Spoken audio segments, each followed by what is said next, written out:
The Vancouver Island Economic Alliance is all about achieving a vital and sustainable island region economy. We collaborate with stakeholders to solve problems and promote opportunities. Every October, Waiea hosts the State of the Island Economic Summit, a meeting place for ideas where you can network with decision makers and be informed of relevant grassroots trends in the island economy. Waiea's annual economic report is the only publication of its kind in Canada. It is user-friendly and puts important, timely data at your fingertips. Foreign Trade Zone Vancouver Island provides ready access to Canada's duty and tax deferral opportunities and attracts foreign direct investment to the island region. And the Island Good brand, created by Waiea, makes it easy for shoppers to find local products and is proven to increase sales for island producers. If it's Island Good, whether it's potatoes or gin or mattresses, it's good for our economy, good for sustainability, and good for us all. Waiea, a nonprofit membership organization that leads creation of transformative economic opportunities.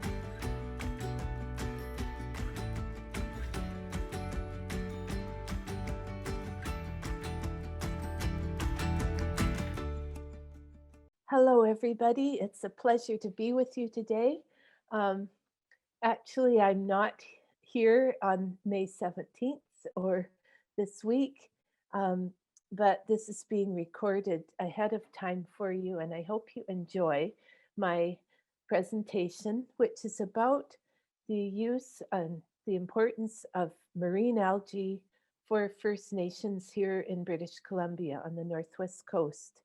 And I've started by showing you some names of some of the common algae. Wakat is bull kelp, null is giant kelp, and plaask is red laver in various languages up and down the coast. I want to acknowledge that we are currently living in the territory of the Snuneymuxw peoples of the Nanaimo area on Protection Island. But I know that this event is occurring on the territories of the Saanich and Saanich Ethnobotany peoples of southern Vancouver Island. And I want to acknowledge all of the First Nations of this entire region and thank them for the millennia of care that they've given to this area, and appreciate so much being here on your traditional territory. I also want to pay tribute to the people who have been my teachers, friends, even family, I could say, over so many years. I've started doing research and learning from First Nations elders back in the 1960s, and many of these people have passed away now, but I still think of them as being here with me. And I always like to acknowledge them. I'll be telling you about some of them as we go through this talk. But these are all people who have taught me about different marine algae in different parts of the coast. This is Christopher Paul from Tsartlip, Ida Jones from Pacheedaht Nation, and her son John Thomas. Helen Clifton, who is my dear friend from Hartley Bay, who's in her 90s now, but still going strong. The late Kwaksistalawatla clan chief Adam Dick from the Kwakwaka'wakw Nation. Dr. Daisy Seaweed Smith, Mayanil, also from the Kwakwaka'wakw Nation. And down here, looking at cedar boughs, the late Elsie Claxton from Tseot, from the Saanich Nation. These are just a few of the people who have been my teachers. And I want to thank all of you who are organizing this conference, and Linda, who is helping record this talk for me. Also to my husband, Bob, who's my personal photographer, and much more. To Eric Peterson and Christina Monk of the Tula Foundation, University of Victoria, and Social Science and Humanities Research Council of Canada, who have supported my work over many years. Well, northwestern North America is a really biodiverse and culturally diverse area of the world. There are over 30 distinct languages spoken just along the coastal belt from Alaska south to Washington and Oregon, and even more in the interior. And all of these peoples use seaweed, and they also traded it to some of their interior neighbors. And of course, the use of the marine ecosystems along the coast is just part of a traditional way of life going back thousands and thousands of years. People have relied on the resources of the ocean, the seafood, the shellfish, the fish, and the marine algae, as well as the eggs of seabirds and other foods along the coast. So as Helen Clifton says, whatever we're getting here depends on the tides and weather. And so the use of all of these resources is very closely linked to knowledge about the weather and the tides and living on the coast. You can't separate them out.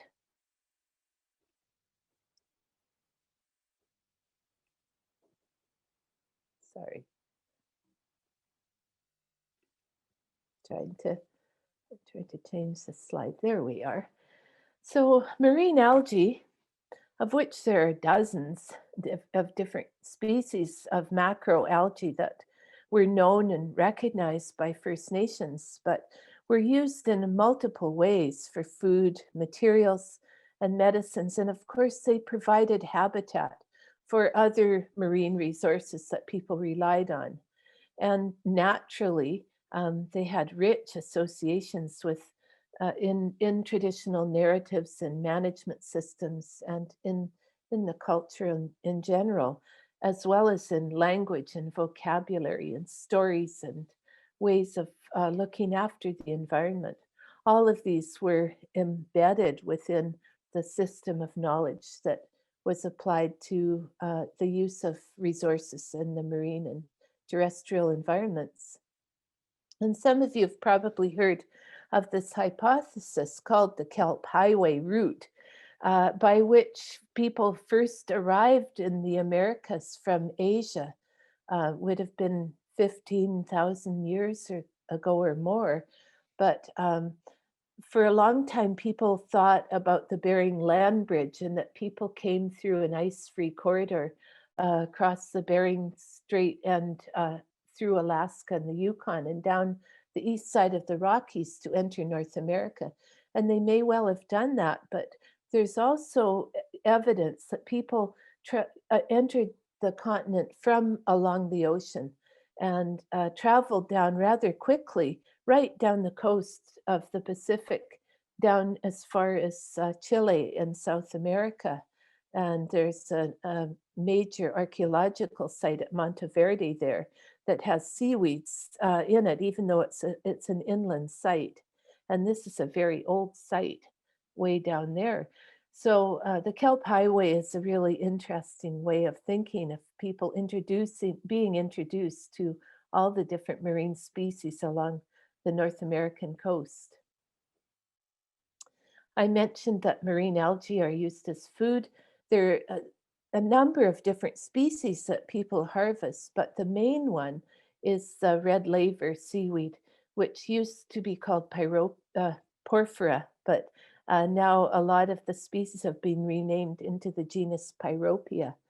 There's also a species that's related to dulse, which is harvested on the East Coast, and that's the Palmyria Hecatensis, the red ribbon seaweed. And here's the nutrient bar graph that shows, you don't have to look at it in detail, but just see that for many of the key nutrients, vitamins and minerals, the amounts go right off the nutrient chart. So seaweeds are considered to be very nutritious and good sources of protein, calcium, iron, and other vitamins and so forth. So Pyropia porphyra species are related to the Japanese nori. For many of you who like sushi, you will recognize this. This is a very delicious seaweed. And this genus of seaweed is been described as one of the healthiest foods on our planet, rich in carbohydrates, proteins, and vitamins, by Louis Druel, who's a well-known phycologist here on the coast. So it is high in protein and other nutrients that we require, and the way people harvest and process it makes it quite digestible for human beings, and it's used in many, many different dishes along the coast. For example, it's often mixed with salmon eggs and made into a nutritious meal. Another seaweed that people eat, not normally by itself, but when it's covered with herring eggs. The herring like to deposit their eggs on the fronds of the giant kelp, Macrocystis pyrifera. And you can see here down in the bottom here, the thick layers of white herring eggs coating both sides of the fronds. And people would go out and harvest these when they see the water is turning a turquoise blue, and bring them into their canoes and then bring them home and dry them just like that, and serve them in all kinds of different ways. I remember George Young from Haida Gwaii from Skidegate used to talk about bringing handfuls of dried kelp with herring eggs, cut in little strips and dried, in his pocket when he went to school. And that was his snack. Here's my friend Kiilju's Barb Wilson from Skidegate, also hanging out ngal with this herring eggs on it to dry in the sunshine. And you often see in the springtime, early April, late March, early April usually, you can see in different communities people hanging out the kelp with herring eggs to dry. It's quite delicious, just raw or dried, but also is soaked and cooked in various ways. Some other seaweeds were also used to harvest herring eggs. And there's one that it features in a Haida story or narrative called Raven's Mustache. And we think it's probably one of the red algae, this one down here. You can see the water turns this turquoise blue when the herring are spawning, so people know to go out. The boa kelp is another one where they harvest herring eggs sometimes, also on fucus or sea wrack, and on eelgrass as well. One of the most important of the seaweeds, the edible seaweeds, is Pyropia abati and other related species. And this is a marine alga named after the famous phycologist Isabella Abbott, who I had the fortune to meet in Hawaii some years back. She's passed away now. But this seaweed has been harvested for many generations in the intertidal zone, the lower intertidal zone from Alaska to California.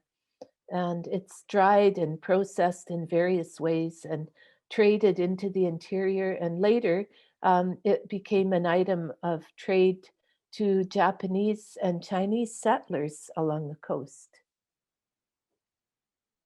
People still harvest it today in large quantities.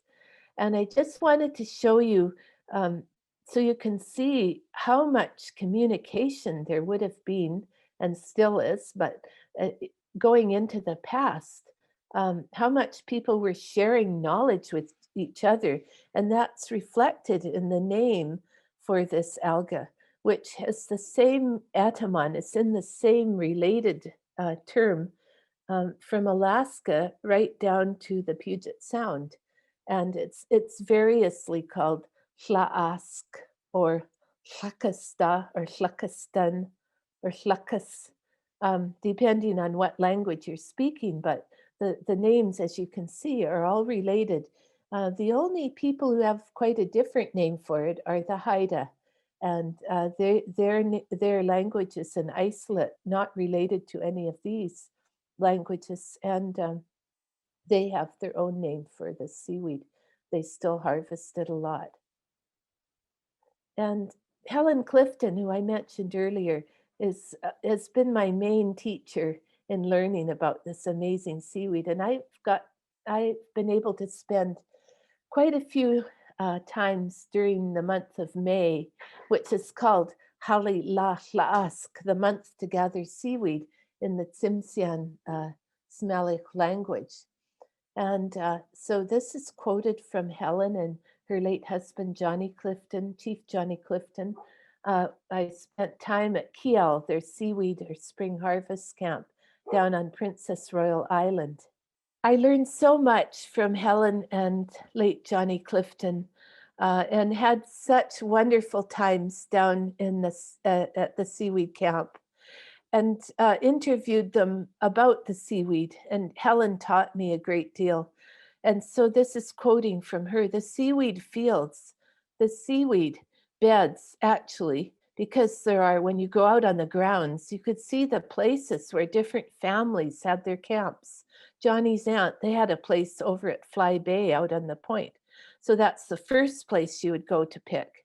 That's the first seaweed. And then you pick the later seaweed. It's all the same seaweed. It's just their growth is slower than the ones at first. So what she's saying is that different places, the seaweed is ready to pick at different times, and people take advantage of that.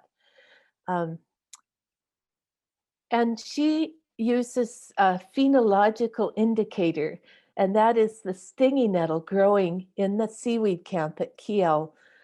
So she says it grows at the same rate as the seaweed. And she said, I know the seaweeds grow at least 6-7 inches a week. I know it's growing out there, and this was recorded on May 18th. Must be 3 feet long at least.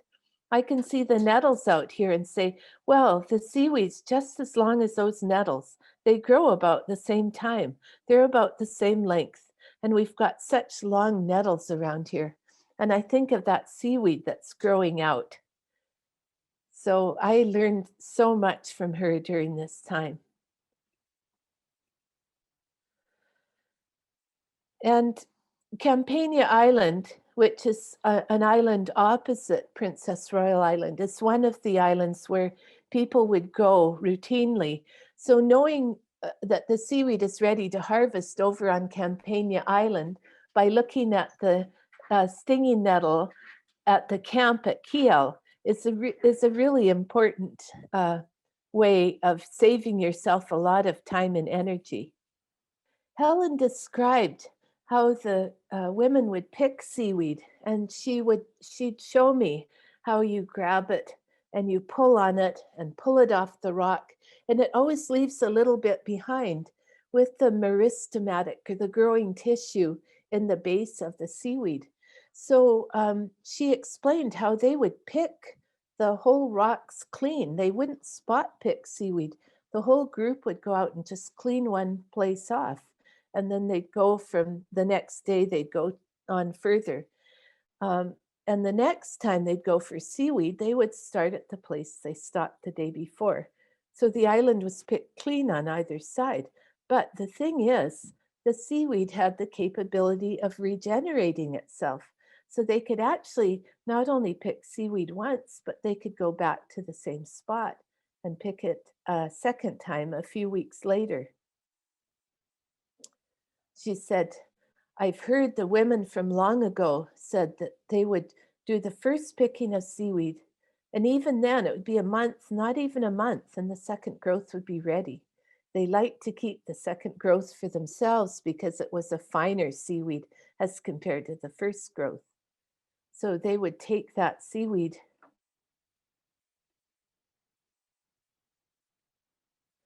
and they would trade the first seaweed that they harvested after it was dried. take it up to Kitimat and trade it with their relatives up there in the in the Haisla Nation and the Kitimat people. And then they would go back and harvest more. The seaweed is a beautiful greenish color. She described it. And sometimes if there's bad weather, if the seaweed dries out or if there's hail or a snowstorm, then it gets tough and rotten and they don't use it. And so they learn which is the prime seaweed. And you have to be able to distinguish the porphyra or pyropia, I should say, from other seaweeds that look like it. There's one called Plaascum ula, which is the seal seaweed, and it grows around in between the good seaweed. And that would be the iridescent seaweed pictured here. It's very similar, but it's tougher and it's not considered to be really good and edible like the pyropia. And when they would go out in the morning in May at the lowest tides and pick seaweed until about noon, then they'd bring it back. And the usual practice was to dry it on the rocks, or if you don't have rocks available, you can have trays, wooden trays, and spread it out in squares and dry it in the sun. About 3 o'clock, you go and turn the squares over and let them dry on the other side. And by sunset, the seaweed is ready to bring in. And this is a stage where you could just take it home and store it. You could trade it like that, but there's a whole other process that goes with the really fine seaweed. It was taken and there would be fresh seawater sprayed on it to moisten it again. And then it would be put into cedar wood boxes, pressed down, interspersed with layers of salal leaves or cedar. And layers would be built up to the top. And then it's left about 3 days to, as they say, get its flavor. And here, the late Colleen and Gideon Robinson and Annetta Robinson are all showing how they process the seaweed. And then when it's finished getting its flavor, they call all the women in the village to come and help Granny chop seaweed. And they have blocks and axes and they chop it up into tiny pieces. And this is the best, the highest quality seaweed that then they would use to sprinkle on halibut head soup or in making the salmon egg dish that you see. The seaweed is also regarded as a medicine. It's used against heartburn, and it's used also as a poultice for cuts and swellings. If you have arthritic knees, they say it's helpful to put a poultice of seaweed on it. And as Helen said, it's just like any plant that's been trimmed. It's better when it's picked every year. It'll go stronger and better. It's just like any garden. It has to be tended. And she said, if you don't do that, if you don't pick it, it'll just rot away on the rocks and it won't come back again. So people were actually tending the seaweed beds. And here she's talking about trading the seaweed for grease, ulakan grease that is, and other products from the Kitimat people. And they traded for soap berries with the Giksan. And some of the Nass River people also, they traded seaweed to get a different, I guess, quality of ulakan grease. The grease tasted different depending on how it was processed. I think I need to stop for just a minute here because I think my husband is coming home now. I'll just wait for a minute.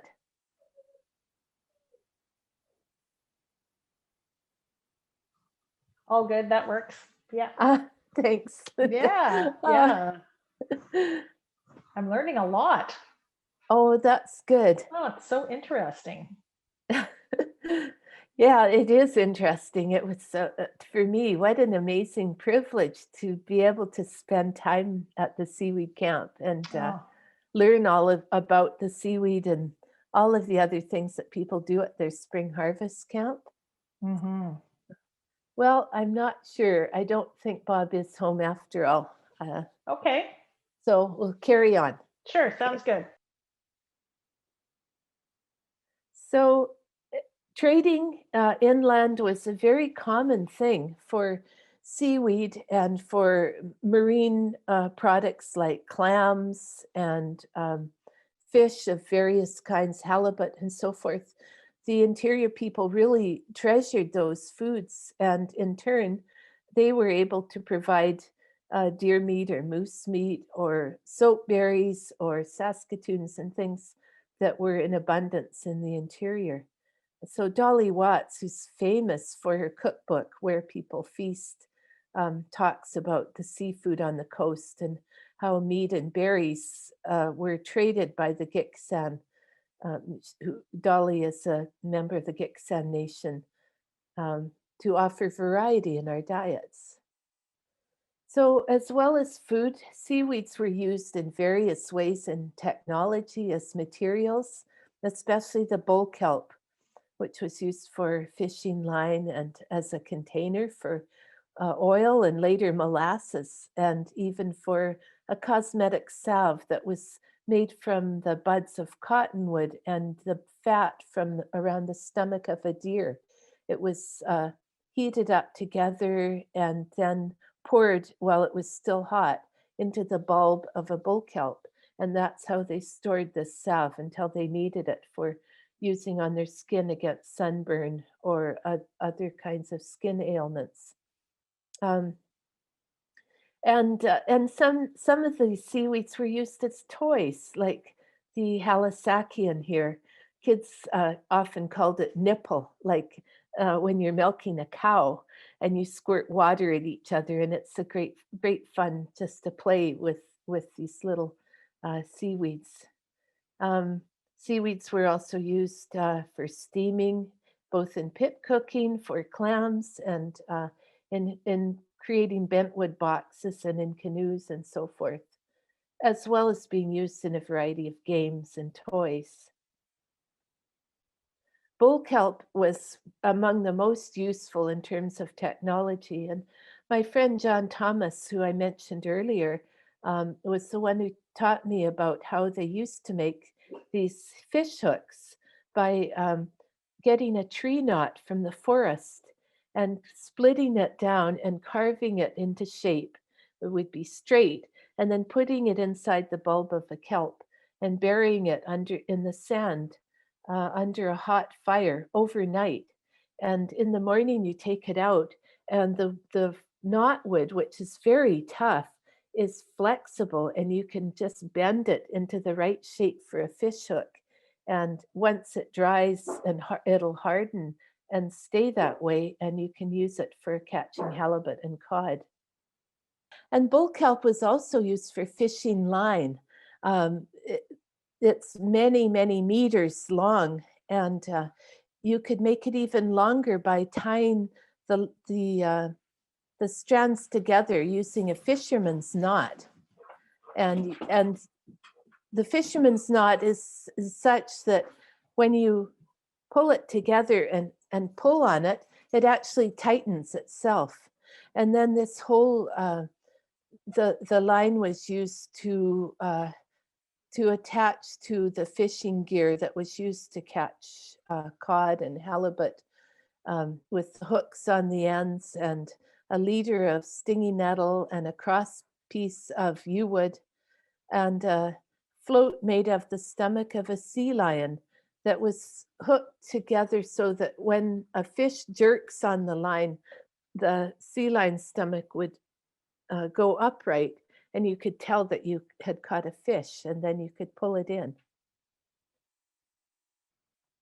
The bulbs were used for fun, for making musical instruments or horns, but those were also used to attract seals, to make a kind of a a blowing noise through the water to attract the seals. And the Strait Salish peoples made a very special kind of fishing technology called the Reef Net Fishery. And it was usually by cutting a swath through the kelp beds where this would create a channel for the salmon to swim through, and they would be swimming right into the net. It was made with lines going out and tied. The lines were tied with dune grass to make the fish think that they were swimming along the bottom. And then they would swim into the reef net. But they always had a hole at the far end of the reef net so that some of the salmon that came into the net would escape and would be allowed to continue on their way to spawn up the Fraser River. And bull kelp also featured in stories like the one that Dr. Louis Miranda, Squamish knowledge holder, told about mink. There were many stories about mink, but this one, mink was always trying to marry something or someone or other, and he tried to marry kelp.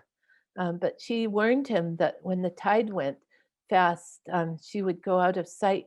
Mink said, "Oh, that doesn't matter." But when he actually tried to be with her and the tide was running, he was pulled under the water, and it said Mink finally drowned, and that was the end of that marriage. I think he came back to life many times though, so you don't need to worry about Mink. He was always there. And when we went up to John Thomas's birthplace at Close on the West Coast, some years ago now, many years ago in the late 70s, we played beach hockey on the beach at Close in the way that John did when he was a boy. And they used the tough stipes of the kelp, a special kind of kelp, one of those that is adapted to living in a very rough surf and has very tough stems. And when they dry, they're just like wood. So John carved us a ball made from the holdfasts of a kelp. And then we used the hardened stipes of this kelp for the sticks. And we raced up and down the beach with this ball. And that's what the boys used to do along the beach at Close. So as I mentioned already, some marine algae are looked on as used as traditional medicine for poultices. Eating seaweed itself is believed to be healthy for you, which it is because of the nutrients it provides. It's used for tonics and digestive tract medicines and for spiritual medicines to give strength. And one of the ones used in that way was the sea palm, which because it grows in the very roughest of surf and it's so flexible, the waves pound it hour after hour after hour and it still springs up. It's considered to be very strong, and that seaweed was rubbed onto the skin of a newborn boy who was destined to be a whale hunter or to go out in the ocean to give them strength. So, and also there are various other ways that this was used as well.